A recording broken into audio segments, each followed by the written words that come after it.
The Indian Constitution, a living document, has undergone numerous amendments that reflect the dynamic nature of the nation's governance and societal needs. Among these, the 42nd Amendment, enacted in 1976, is often referred to as the mini-constitution due to its extensive modifications, including the addition of socialist, secular, and integrity to the preamble, which encapsulates the essence of the Indian state.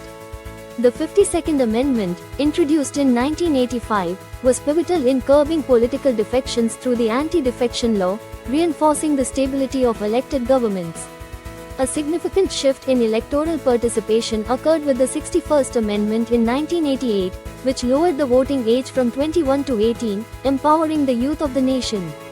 The 99th Amendment in 2014 aimed to create the National Judicial Appointments Commission to enhance transparency in judicial appointments, although it was later invalidated by the Supreme Court in 2015. The 26th Amendment of 1971 marked a historic moment by abolishing the privy purses and privileges of former princely rulers, further integrating them into the democratic fabric of the country.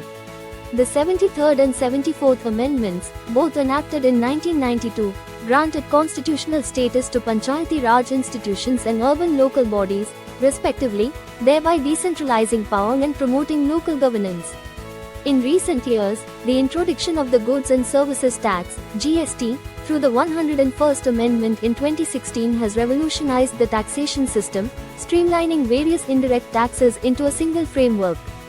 Finally, the 104th Amendment in 2020 extended the reservation of seats for scheduled castes and scheduled tribes in legislative bodies, ensuring representation and inclusivity until 2030.